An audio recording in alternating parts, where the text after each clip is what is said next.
खबर विस्तार से जान लेते हैं। जो प्रोजेक्ट सीएम अशोक गहलोत का ड्रीम प्रोजेक्ट है, जिसे पूरा करने के लिए केंद्र से बार बार गुहार लगाई, जिस प्रोजेक्ट पर केंद्र अपने वादे से मुकर गया, उस प्रोजेक्ट को पूरा करने के लिए सीएम अशोक गहलोत ने एक तीर से 3 निशाने साधकर बड़ी जादूगरी दिखाई है।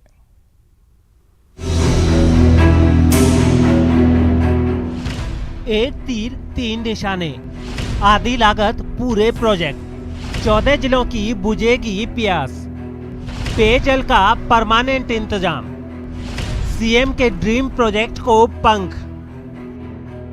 यूं ही नहीं सीएम गहलोत को जादूगर कहा जाता है। जब भी जादूगरी दिखाते हैं तो कमाल कर जाते हैं। इस बार गहलोत ने जल योजना को लेकर जादूगरी दिखाई है और एक तीर से 3 निशाने साधे हैं, क्योंकि जिस परियोजना पर केंद्र से केवल भरोसा मिला, जो योजना पूर्वी राजस्थान के 14 जिलों के लिए जीवनदायिनी है, जिसे जयपुर दौरे के दौरान पीएम मोदी ने नेशनल परियोजना में शामिल करने का महज वादा किया, उस ईस्टर्न कैनाल परियोजना को अब सीएम गहलोत ने पंख लगाने शुरू कर दिए हैं।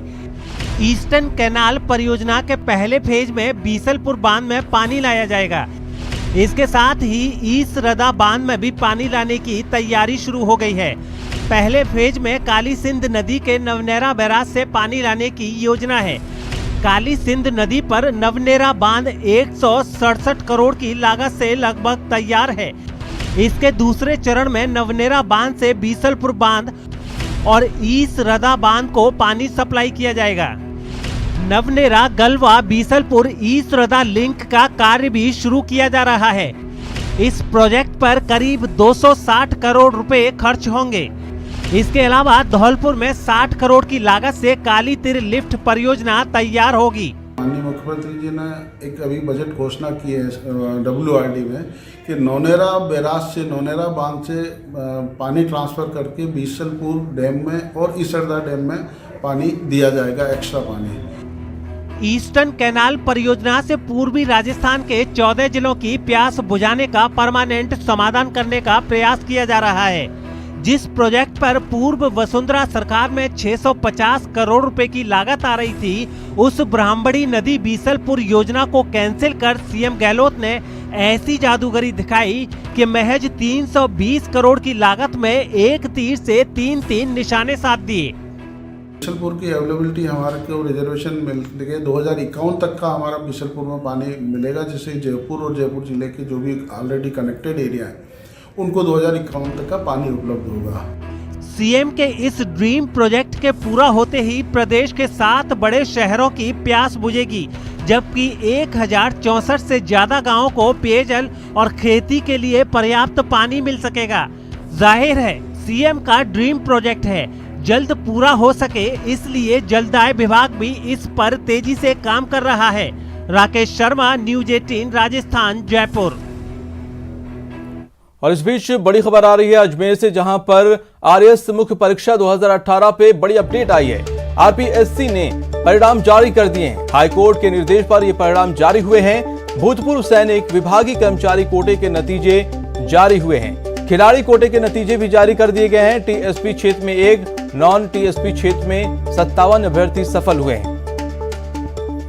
तो इस बीच आरएएस मुख्य परीक्षा 2018 पर ये बड़ी अपडेट सामने आ रही है कि आरपीएससी ने परिणाम जारी कर दिए हैं। हाईकोर्ट के निर्देश पर भूतपूर्व सैनिक, विभागीय कर्मचारी कोटे के नतीजे जारी किए हैं।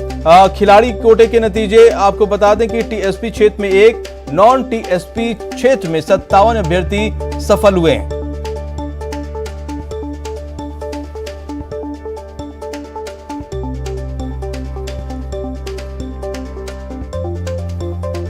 तो जिस तरह से लगातार परिणामों को जारी करने के अभ्यर्थी मांग कर रहे थे, और ऐसे में ये एक बड़ी राहत की खबर है अभ्यर्थियों के लिए।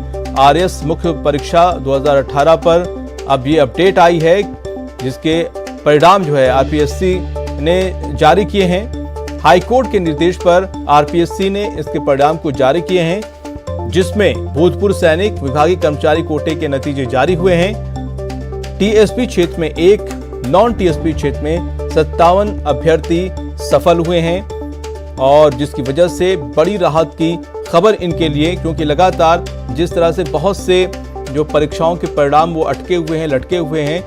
अब उनमें से कम RAS मुख्य परीक्षा 2018 में जो अभ्यर्थी शामिल हुए थे, उनमें से उनके परिणाम जारी हो चुके हैं। RPSC ने परिणाम को हाईकोर्ट के निर्देश पर जारी कर दिया है।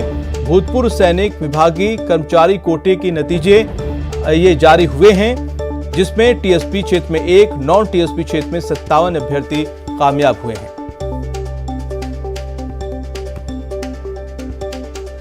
फिलहाल इतना